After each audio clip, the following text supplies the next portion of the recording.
तो वही चीज़ है कि अगर इसको इंडिया में अगर लॉन्च किया गया तो उसके पीछे कुछ ना कुछ रीज़न था। और रीज़न ये था कि 2008 में इंडिया की जीडीपी थी वो चल रही थी 4.7% पे। इंडिया की जीडीपी 4.7% पे थी। तो इस जीडीपी को 10% पे या 2 डिजिट पे कैसे लेके आया जाए, इसके लिए इस प्रोजेक्ट की शुरुआत हुई। अब बात आती है कि 2008 में इस प्रोजेक्ट की शुरुआत हुई। उस समय गवर्नमेंट कौन सी थी सेंट्रल में? कांग्रेस। उस समय ये जो प्रोजेक्ट है ये मनमोहन सिंह जी के द्वारा चालू किया गया था 2008 में। क्यों? क्योंकि उसमें इंडिया की जीडीपी थी वो चल रही थी 4.7%, तो उसको 10% पे लाने के लिए इसको कंपल्सरी था। अब बात आती है कि यूपीए की गवर्नमेंट ने इसको स्टार्ट किया था। इसमें पार्टनर कौन कौन है? जब इतना बड़ा वर्ल्ड लेवल का सबसे बड़ा प्रोजेक्ट है तो कोई ना कोई पार्टनर जरूर होगा। तो उसमें जापान गवर्नमेंट और इंडियन गवर्नमेंट दोनों 50-50% के पार्टनर हैं इस प्रोजेक्ट में। और इसकी जो टोटल कॉस्टिंग है वो है 90 बिलियन यूएस डॉलर। वो है 90 बिलियन यूएस डॉलर। आपको नीचे दिखाई दे रहा होगा इंडियन करेंसी में कितना है, पीछे से दिखाई दे रहा, तो कोई बता सकता है कितना रुपए है ये इंडियन करेंसी में?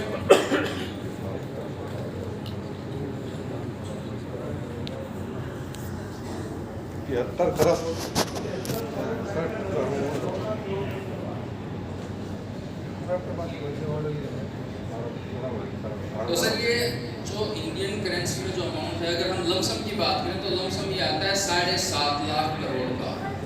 कितने का? 7.5 लाख करोड़ का ये सर प्रोजेक्ट है। DMIC जो टोटल है, हम इस प्रोजेक्ट पे आज कामकाज कर रहे हैं। ये जो DMIC है वो 6 स्टेट में से बन रहा है।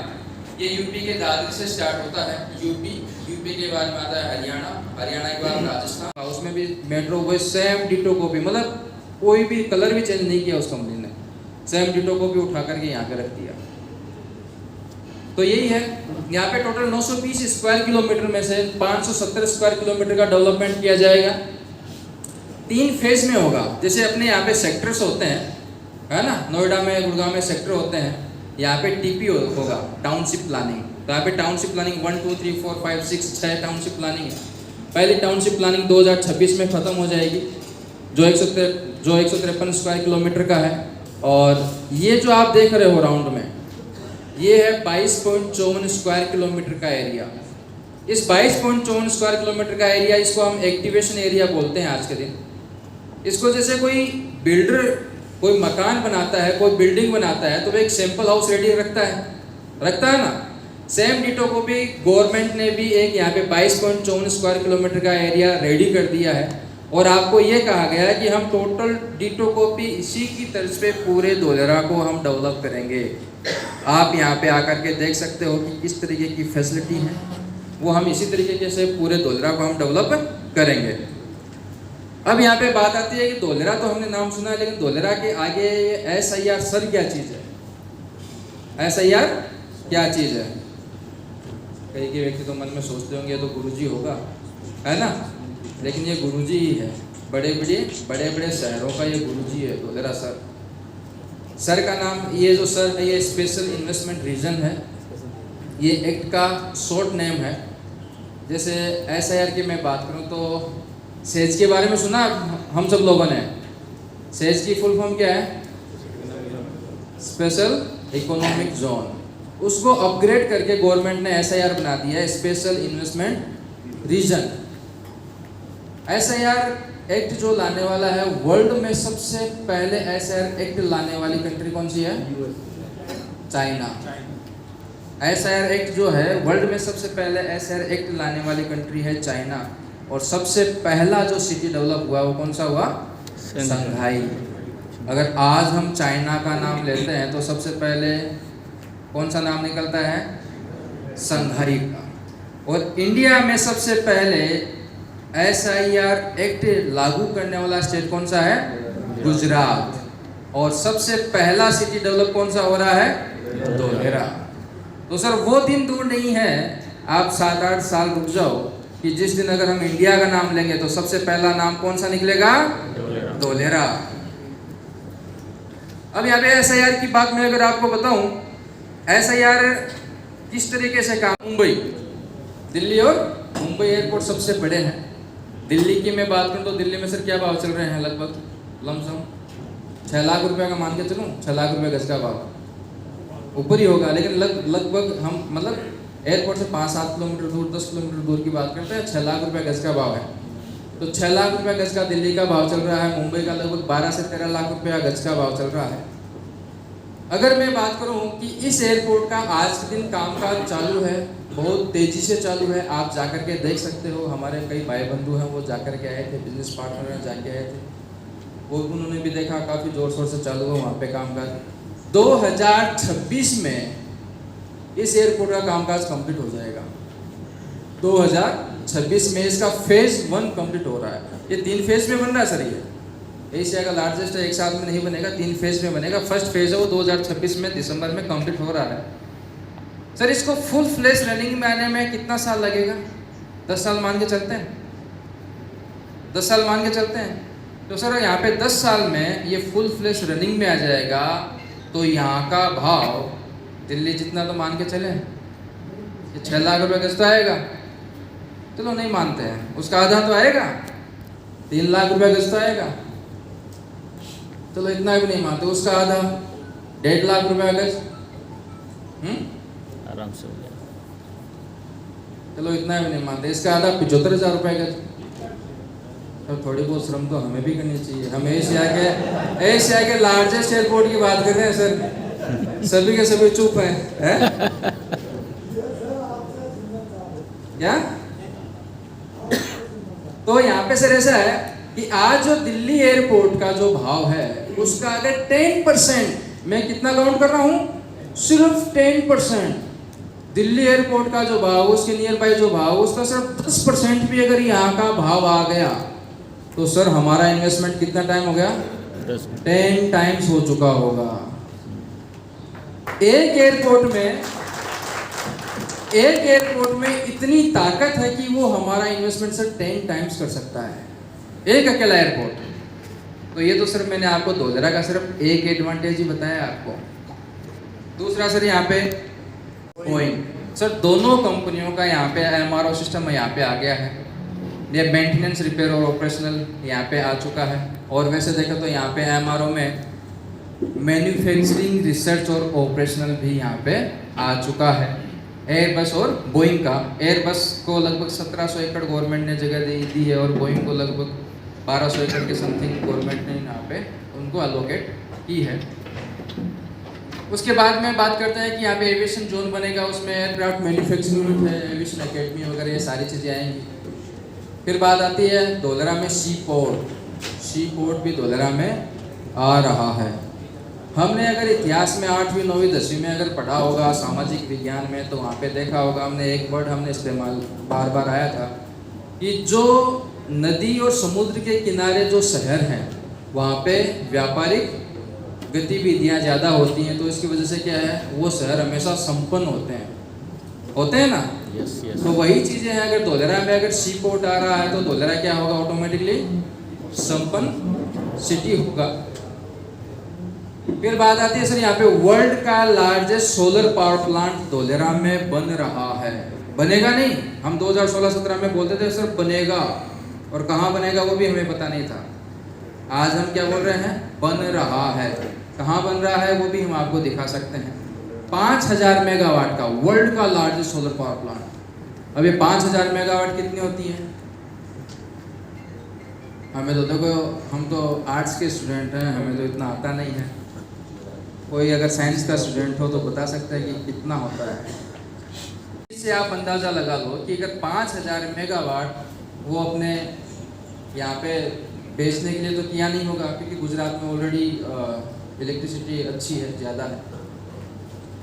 तो यहाँ पे 5000 मेगावाट किया है, तो इस चीज़ से आप अंदाज़ा लगाओ कि वहाँ पे कितनी बड़ी बड़ी इंडस्ट्रियाँ आने वाली हैं कि जिनको 5000 मेगावाट बिजली की ज़रूरत है। यहाँ पे जो मैं आपको फेज़ 1 और फेज़ 2 की बात करूँ तो मेरे पास में गवर्नमेंट की डाटा है कि वहाँ पे 1700 मेगावाट यूज़ होगा फेज़ 1 और फेज़ 2 में, 1700 मेगावाट।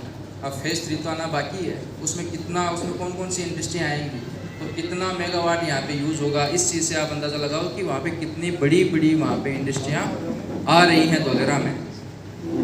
फिर बात आती है कि यहाँ पे कौन कौन से सेक्टर आएंगे इस धोलेरा में। यहाँ पे एरोस्पेस एंड डिफेंस है, फार्मास्यूटिकल है, फिर यहाँ पे सोलर इंडस्ट्री है, ऑटोमोबाइल्स है, heavy engineering, agro food processing, electronics, यानी 8 सेक्टर धोलेरा में आ रहे हैं। 8 सेक्टर। हम सर बेंगलोर को कौन सी सिटी के नाम से जानते हैं? आईटी। सिर्फ एक सेक्टर है ना। हम जमशेदपुर को कौन सी सिटी से जानते हैं? स्टील। और सूरत को डायमंड, टेक्सटाइल और डायमंड। यानी कि हम अगर किसी भी सिटी का अगर इतिहास उठा के देखते हैं तो सिर्फ एक ही सेक्टर ने वो पूरी सिटी डेवलप कर दी। अगर हम आज़ादी के पहले की बात करते हैं तो जब प्लांट लगा था जमशेदपुर में स्टील का, वहाँ पे कुछ भी नहीं था, जंगल थे और पहाड़ था। आज वहाँ पे सर पूरा शहर बस गया है। किसकी वजह से? एक प्लांट की वजह से, एक कंपनी की वजह से। अगर एक सेक्टर जहाँ पे आता तो सर वहाँ पे पूरा शहर बस जाता है। तो सर धोलेरा में तो कितने सेक्टर आ रहे हैं? 8 सेक्टर आ रहे हैं। सर आप इससे अंदाजा लगा लो कितना बड़ा वो शहर बनने जा रहा है। फिर बात आती है यहाँ पे टाटा का और सेमीकंडक्टर का नाम हम कंटिन्यू 1 साल से सुनते आ रहे हैं ना। टाटा का सेमीकंडक्टर का प्लांट कहाँ लग रहा है? धोलेरा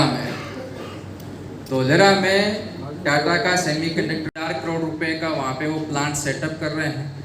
ये एक प्लांट आने की वजह से वहाँ पे 26,000 लोगों को डायरेक्ट रोजगार मिलेगा और 1 लाख लोगों को वहाँ पे इनडायरेक्ट रोजगार मिलेगा। लगभग 1.25 लाख लोगों को वहाँ पे रोजगार मिलेगा एक प्लांट की वजह से, एक इंडस्ट्री की वजह से।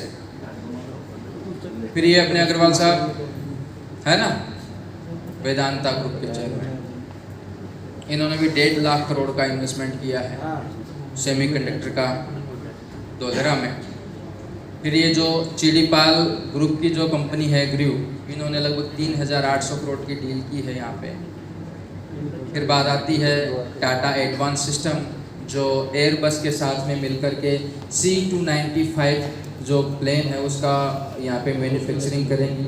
और करेंगी क्या, इन्होंने तो स्टार्ट भी कर दिया है धोलेरा में। अभी वो जो उनको जो रिक्वायरमेंट थी, जिस फैसिलिटी की वो मिली नहीं थी, इसके लिए इन्होंने बड़ौदा का एयरपोर्ट में यहाँ पे एक जगह है कि रेंट पे लेकर के वहाँ पे इसकी असेंबलिंग का काम चालू कर दिया है। और जैसे ही धोलेरा में 2026 में उनको पूरी फैसिलिटी मिल जाएगी, इसका मैन्युफैक्चरिंग का प्लांट कहाँ लगेगा? धोलेरा में। फिर बात आती है टाटा पावर, जो 5,000 मेगावाट जो लग रहा है उसमें 1,000 मेगावाट का जो टेंडर है वो टाटा कंपनी को मिला है। उसमें से 300 मेगावाट का उन्होंने प्रोडक्शन भी स्टार्ट कर दिया है। शेयर मार्केट में कौन कौन काम करते हैं? काफ़ी करते हैं सर। एक बार एक साल पहले टाटा पावर में अपर सर्किट लगा था 4-5 दिन लगातार, याद हो तो? लगा था ना। किस वजह से लगा था? ये जो टाटा पावर का जो है, इसका जो धोलेरा का जो प्लांट है, इसका इनॉग्रेशन हुआ था, इसका प्रोडक्शन स्टार्ट हो गया था। इसकी वजह से वहाँ पे क्या हुआ, upper circuit continue, Tata power का जो शेयर है उसमें अपर सर्किट कंटिन्यू लग रहा था। Silent on. काफ़ी पुरानी पिक्चर है। अभी तो यहाँ पे प्रोडक्शन भी स्टार्ट हो चुका है धोलेरा में। आप जब भी धोलेरा विजिट करोगे आपको देखने को मिलेगा ये। फिर अगर वो बड़ी सिटी आ रही है तो वहाँ पे 5 स्टार होटल भी आ रहे हैं। तो 5 स्टार होटल में जो एजीयू जो होटल कंपनी की चेन है, ये जापानीज़ कंपनी की है, तो इसको भी लैंड वहाँ पे एलोकेट हो चुकी है और ये भी कामकाज स्टार्ट करेंगे। ये जो आप इंडस्ट्रियों का फ़ोटो वगैरह देख रहे हो, सारी चीज़ें, इन कंपनियों का इन्वेस्टमेंट वहाँ पे हो चुका है। जैसे कि यहाँ पे कई कंपनी है, जैसे कि रिन्यू पावर है या टाटा पावर है, इन्होंने अपना प्रोडक्शन भी स्टार्ट कर दिया है। और काफ़ी कंपनियां हैं, इनको लैंड एलोकेट हो चुकी है। काफ़ी कंपनियों का वहाँ पे कंस्ट्रक्शन का काम काज चालू है आज के दिन। अब ये सारी की सारी चीज़ें आगे भाई धोलेरा में ये शहर बन रहा है, इतना बड़ा बन रहा है, ये फैसिलिटी आने वाली है, ये इंडस्ट्री आने वाली हैं। अगर हम इंडस्ट्रियों का अगर नाम सुनते हैं तो हमारे माइंड में एक पिक्चर चलती है। कौन सी चलती है बता सकते हो? इंडस्ट्रियल एरिया का अगर हम जैसे नाम सुनते हैं तो बहुत सारे ट्रक चल रहे हैं, है ना, धूल उड़ रही है, चारों तरफ धुआं ही धुआं है, ये आ रहे हैं ना। बिल्कुल पोल्यूटेड जगह है। इंडस्ट्री का नाम सुनते ही हमारे पास में, हमारे माइंड में ये एक पिक्चर आती है, लेकिन यहाँ पे ऐसा कुछ भी नहीं है, क्योंकि जो धोलेरा है वो green field industrial smart city बन रही है। क्या?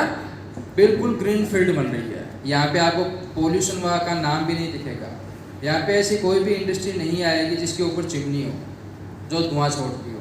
यहाँ पे जितनी भी इंडस्ट्री आ रही हो टोटली ही नॉन पोल्यूटेड इंडस्ट्रियाँ ही यहाँ पे आ रही हैं।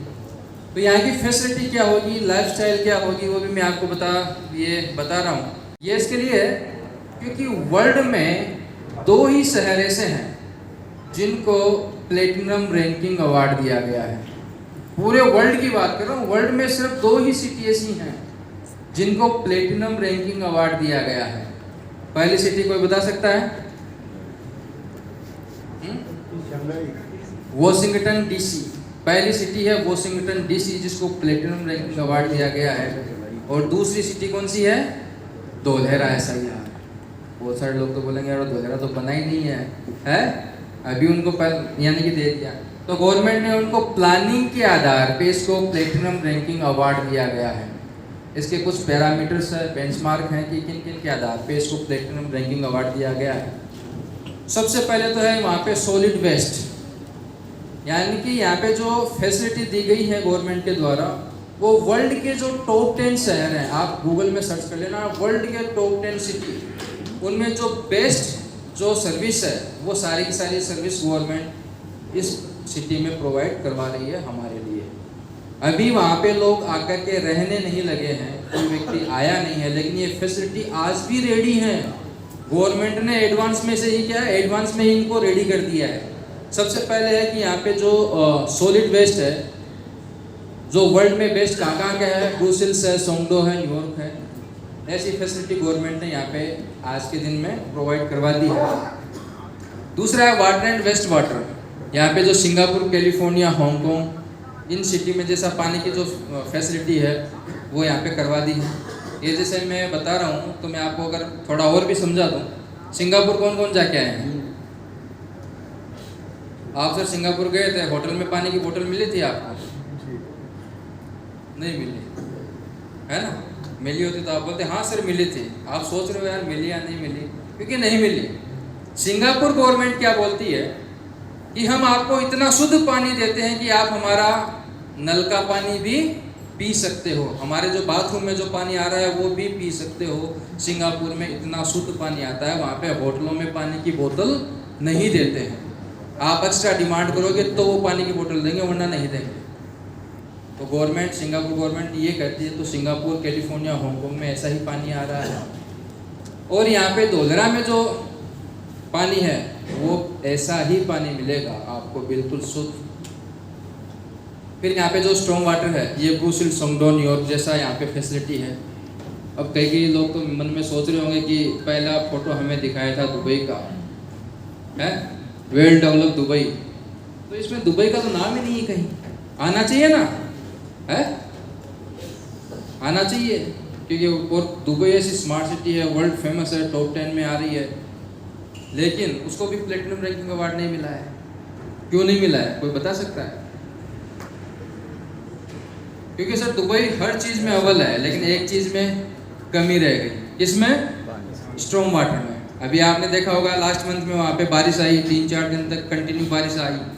आज भी मेरी कल बात हुई थी मेरे मित्र से, तो उन्होंने कहा बोलो कि 2 मेट्रो ट्रेन अभी भी 2 रूट हैं, अभी भी ब्लॉक हैं, क्योंकि वहाँ से पानी नहीं निकाल पाए हैं। तो यानी कि वहाँ का जो स्ट्रॉन्ग वाटर है वो बिल्कुल जीरो है, मतलब स्ट्रॉन्ग फैसिलिटी निकालने की।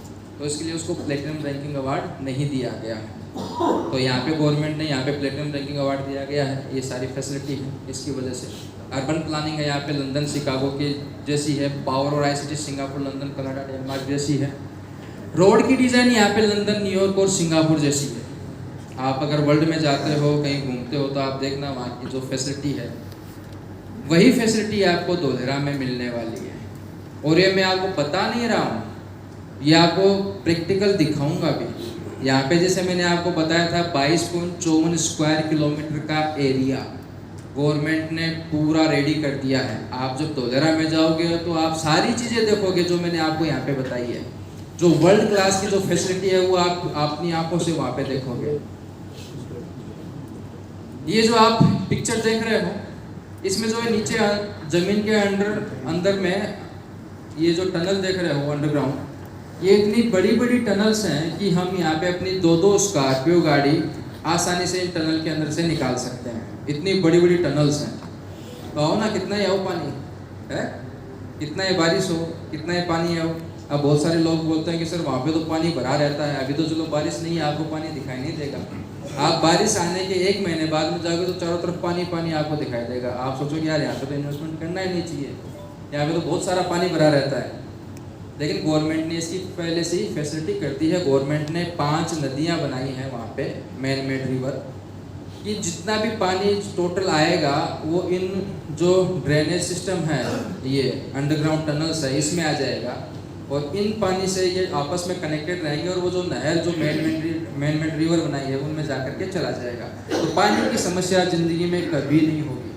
और पानी का लेवल भी गवर्नमेंट ने कितना लिया है कि वहाँ का पिछले 100 साल का रिकॉर्ड गवर्नमेंट ने निकाला है। पिछले 100 साल का रिकॉर्ड गवर्नमेंट ने निकाला है। जो मैक्सिमम बारिश हुई है उसका 2 टाइम्स, जो मैक्सिमम बारिश हुई है उसका 2 टाइम्स गवर्नमेंट ने यहाँ पे उसका डाटा लेकर के उसके बाद में यहाँ का कंस्ट्रक्शन का कामकाज चालू किया है गवर्नमेंट ने। यहाँ पे आप देख सकते हो कि हर चीज़ अंडरग्राउंड है, चाहे गैस की पाइपलाइन हो, ICT, पावर, वाटर, सब total A to Z underground है। यहाँ पे अगर कोई पानी की पाइप अगर लीकेज भी हो जाती है, पानी निकलना स्टार्ट हो जाता है, पाइप फूट जाती है, तो यहाँ पे हमें गवर्नमेंट को फ़ोन करने की ज़रूरत नहीं है कि सर हमारे यहाँ पे पानी की पाइपलाइन लीकेज हो गई है, पानी फट गए, पाइप फट गई है, आप आकर के ठीक करो। कोई ज़रूरत नहीं हमें फ़ोन करने की। वहाँ पे सेंसर लगे हुए हैं, गवर्नमेंट को ऑटोमेटिकली पता चल जाएगा कि यहाँ पे पानी की पाइप लीकेज हो गई। वो आएंगे अंडरग्राउंड टनल में जाएंगे और ठीक करके वापस निकल जाएंगे। ये वहाँ पे ऑटोमेटिकली एडवांस सिस्टम है। यहाँ पे जितने भी स्ट्रीट पोल लगे हुए हैं, इलेक्ट्रिक पोल लगे हुए हैं, हर पोल पे आपको वहाँ पे सेंसर लगा हुआ दिखाई देगा, राउटर लगा हुआ दिखाई देगा। हर 20-20 फुट के ऊपर आप जाओगे तो वहाँ पे आपको ये सारी चीज़ें देखने को मिलेगी। अब हमारी बहुत सारी बातें हो गई हैं।